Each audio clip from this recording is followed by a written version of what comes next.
Guys, welcome back to my YouTube channel.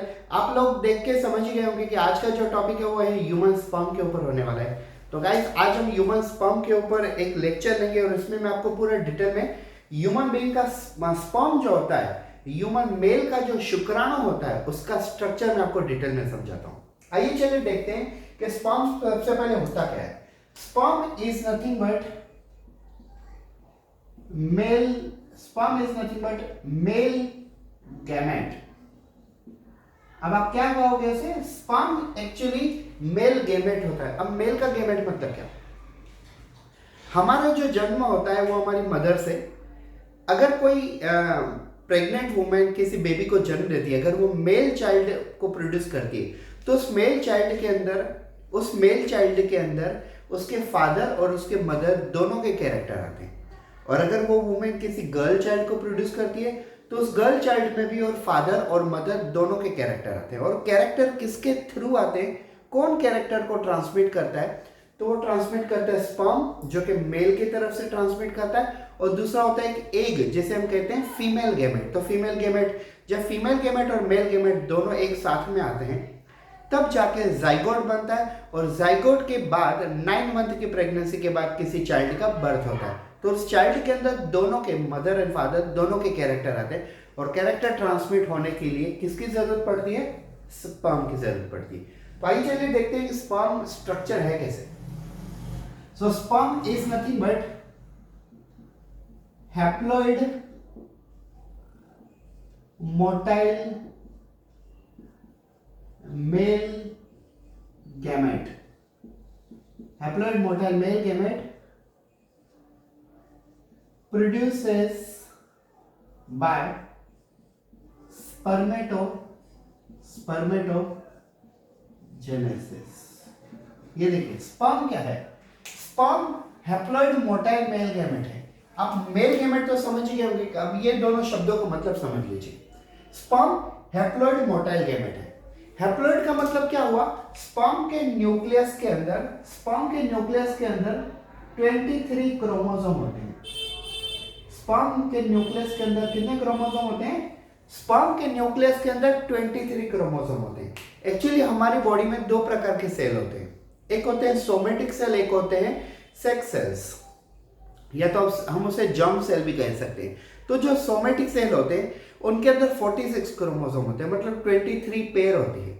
और जो germ cells होते हैं उनके अंदर पेयर नहीं होती है, सभी क्रोमोसोम सिंगल होते हैं और वो 23 क्रोमोसोम होते हैं। तो जिनके अंदर 23 पेयर होती है हम उसे कहते हैं डिप्लॉइड सेल, और जिनके अंदर 23 सिंगल क्रोमोसोम होते हैं हम उनको कहते हैं हैप्लॉइड सेल। तो स्पर्म है हैप्लॉइड मोटाइल। मोटाइल का मतलब क्या? मूव करने वाला। आप देख सकते हो यहाँ पे स्पर्म को टेल भी अवेलेबल है। तो स्पर्म के अंदर टेल अवेलेबल होने के कारण ह्यूमन स्पर्म मूव करते हैं। ये स्पर्म फीमेल रिप्रोडक्टिव ट्रैक में वजाइना से लेके फर्टिलाइजेशन साइट तक, मतलब एम्पुला तक ट्रेवल करते हैं। और ये ट्रेवल करने के लिए इनको जो मूवमेंट लगती है, वो मूवमेंट कौन प्रोवाइड करता है? टेल प्रोवाइड करती है। तो तभी हम इनको कहते हैं मोटाइल। तो अब आपके सामने क्लियर हो गया होगा स्पर्म क्या है। ये है हैप्लॉइड, मतलब इसमें 23 क्रोमोसोम है। ये है मोटाइल, मतलब ये मूवमेंट कर सकता है क्योंकि इसके पास टेल है। ये मेल गैमेट है। और कौन से टेक्निक से प्रोड्यूस होता है? तो ये प्रोड्यूस होता है स्पर्मेटोजेनेसिस। गाइस, अगर आप पीछे जेनेसिस ये शब्द देखते हो, तो बायोलॉजी में जेनेसिस का मतलब होता है प्रोडक्शन होना, सिंथेसिस होना। और आगे का वर्ड है स्पर्म, तो स्पर्मेटोजेनेसिस का मतलब हुआ स्पर्म प्रोडक्शन। ये सिंपल सा लॉजिक हुआ। अब अगर हम ये देखें तो स्पर्म की साइज क्या है, तो सिंगल स्पर्म की साइज होती है नियर अबाउट 0.055 माइक्रोमीटर। और म्यू एम में देखें तो म्यू एम में 60 माइक्रोमीटर म्यू एम है। तो ये काफी, मतलब अगर हम इमेजिन करें तो शायद इमेजिन हम कर भी नहीं पाएंगे। इतनी छोटी सेल, मतलब काफी छोटी सेल है ये। तो आइए चलिए हम डिटेल में देखते हैं कि स्पर्म का स्ट्रक्चर कैसे है। आप देख सकते हो यहाँ पे स्पर्म के स्ट्रक्चर के अंदर 4 पार्ट्स अवेलेबल है। सबसे पहला पार्ट होता है स्पर्म में हेड रीजन। हम इसे जनरली क्या कहेंगे? इस वाले पोर्शंस को हम कहेंगे हेड रीजन। इस वाले पोर्शन को हम कहेंगे हेड रीजन। उसके बाद स्पर्म में आता है नेक रीजन, और उसके बाद आता है मिडल पीस, मिडल पीस, और उसके बाद फाइनली आ जाता है लास्ट पार्ट, टेल। कुछ लोग स्पर्म के टेल को फ्लैजेला भी कहते हैं, लेकिन स्पर्म के टेल को आप फ्लैजेला नहीं कर सकते हो, स्पर्म के टेल को टेल ही कहा जाएगा। फ्लैजेला बैक्टीरियल वर्ड है, बैक्टीरिया के अंदर जो टेल होती है उसे हम कहते हैं फ्लैजेला। आइए चलिए डिटेल में देखते हैं। So guys, head of a sperm is slightly Ovett. Sperm का हेड कैसा है? ओवेट है। ये पूरा गोल नहीं है, ऊपर से थोड़ा पॉइंटेड है। तो ये पॉइंटेड क्यों होता है? स्पर्म जब फर्टिलाइजेशन के टाइम पे ओवम के अंदर जाता है, तो ओवम का जो आउटर लेयर होता है कोरोना रेडिएटा, उसे ब्रेक करने के लिए स्पर्म का जो आगे वाला हिस्सा होता है वो थोड़ा पॉइंटेड होता है। इसके लिए हम स्पर्म को कहते हैं ओवेट। जनरली जो स्पर्म का जो हेड है उसके अंदर दो पार्ट्स पाए जाते हैं। एक पार्ट पाया जाता है एक्रोसोम, एक पार्ट पाया जाता है एक्रोसोम, और दूसरा पार्ट पाया जाता है न्यूक्लियस। सो जो स्पर्म का हेड है, स्पर्म का जो हेड है वो काफी पॉइंटेड है, और ये एक स्पेसिफिक एंजाइम प्रोड्यूस करता है, और इस वाली एंजाइम को हम कहते हैं हाइलुरोनिडेज। गाइस ये समझ लीजिए काफी इंपॉर्टेंट एंजाइम है ये हाइलुरोनिडेज एंजाइम।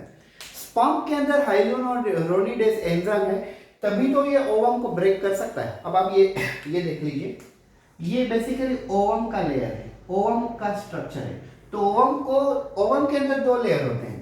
इनर वाला, अंदर वाला लेयर होता है ZP मतलब जोना पेल्यूसिडा, और जो बाहर वाला लेयर होता है वो होता है CR मतलब कोरोना रेडिएटा, कोरोना रेडिएटा। तो ओवम का जो बाहर का लेयर होता है उसे हम कहते हैं कोरोना रेडिएटा, अंदर का जो लेयर होता है ZP जोना पेल्यूसिडा। और ये जो कोरोना रेडिएटा होता है वो होता है हाइलुरोनिक एसिड। आउटर लेयर जो ओवम का होता है वो हाइलुरोनिक एसिड से बना होता है, और ये एसिड को ब्रेक करने के लिए कैपेसिटी किसके अंदर अवेलेबल होती है? Hyaluronidase enzyme. तो ओवम के बाहर के लेयर पे हाइलुरोनिक एसिड होता है, और स्पर्म के हेड के अंदर जो एक्रोसोम नाम का पार्ट होता है वहां पे हाइलुरोनिडेज एंजाइम होती है, और ये एंजाइम ओवम के बाहर के लेयर को, हाइलुरोनिक एसिड को ब्रेक कर सकते हैं। अब आप यहाँ पे देखिए, ये है स्पर्म का हेड, ये है उसका नेक रीजन, ये है उसका मिडल पीस, और ये है उसका टेल। तो स्पर्म का जो हेड है वहां पे है एक्रोसोम नाम का स्ट्रक्चर, और ये एक्रोसोम के अंदर एक एंजाइम प्रोड्यूस होती है हाइलुरोनिडेज, और ये हाइलुरोनिडेज ओवम के बाहर के लेयर को ब्रेक करने में मदद करती है। तो तभी ओवम का आउटर लेयर हाइलुरोनिक एसिड। आपको ये भी बता दूं हाइलुरोनिक एसिड क्या है।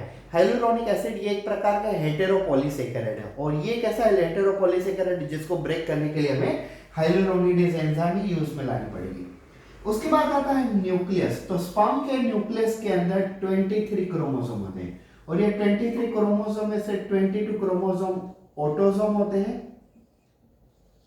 और एक क्रोमोसोम होता है, ये होता है जर्म क्रोमोसोम। जर्म क्रोमोसोम कह लो या तो जर्म क्रोमोसोम कह लो, या तो सेक्स क्रोमोसोम कह लो, या तो उसे एलोसोम कह लो, और ऑटोसोम को सोमेटिक क्रोमोसोम भी कहते हैं। अब ये जो एक क्रोमोसोम ऐसा होता है वो या तो X हो सकता है, आइधर वो तो X हो सकता है, या तो और वो Y हो सकता है। तो स्पर्म भी एक्चुअली दो प्रकार के होते हैं। एक स्पर्म ऐसा होता है जिसके अंदर X क्रोमोसोम और 22 ऑटोसोम होता है, और एक स्पर्म ऐसा होता है जिसके अंदर 22 ऑटोसोम और एक Y क्रोमोसोम होता है। तो ऐसे दो प्रकार के स्पर्म होते हैं, लेकिन एट ए टाइम एक ही स्पर्म अंदर जाते हैं। कभी कभी दो भी जाते हैं, दो स्पर्म अंदर चले जाते हैं तो ट्विंस बेबी फॉर्म होता है। ये हो गया हेड रीजन। अब हम चलते हैं नेक रीजन की तरफ। तो आप यहाँ पे देख सकते हो स्पर्म का जो नेक रीजन है, यहाँ पे सेंट्रियोल पाया जाता है, सेंट्रियोल। और सेंट्रियोल का मेनली काम क्या है? सेंट्रियोल का मेनली काम है क्लीवेज करना, और उसके बाद सेल डिवीजन करना। यह सेंट्रियोल का काम है। कुछ लोग तो ऐसे कहते हैं कि सेंट्रियोल ऑलमोस्ट फर्टिलाइजेशन के प्रोसेस में इन्वॉल्व ही नहीं होता। मैं उन लोगों को कहना चाहूंगा कि अगर सेंट्रल फर्टिलाइजेशन के अंदर इन्वॉल्व नहीं करता है तो फर्टिलाइजेशन होगी नहीं। मतलब फर्टिलाइजेशन तो होगी, लेकिन आगे चल के प्रेगनेंसी कंटिन्यू होगी, क्योंकि प्रेगनेंसी को कंटिन्यू करने के लिए सेल डिवीजन की जरूरत है और cell division almost neck region का सेंट्रली करता है। उसके बाद हम देखते हैं मिडल पीस। तो आप देख सकते हो यहाँ पे कि मिडल पीस में माइटोकॉन्ड्रिया भी है और ये माइटोकॉन्ड्रिया स्पर्म को क्या प्रोवाइड करता है, स्पर्म को एनर्जी प्रोवाइड करता है। हमें पता है माइटोकॉन्ड्रिया को हम क्या कहते हैं, mitochondria is a power house of cell. और अगर माइटोकॉन्ड्रिया स्पर्म के अंदर अवेलेबल है तो ऑब्वियसली इसे हम कहेंगे पावर हाउस ऑफ स्पर्म। और लास्ट में अंत में आता है tail. So tail basically movement करने में, टेल बेसिकली स्पर्म को मूवमेंट करने में मदद करेगा। तो ये 4 पार्ट्स होते हैं स्पर्म के, इन डिटेल में मैंने आपको समझा दिया। ठीक है, ये आपको 11th और 12th स्टैंडर्ड की लेवल तक ऑलमोस्ट स्पर्म जितना आपको जरूरी हो आपने क्लियरली समझ गया हो।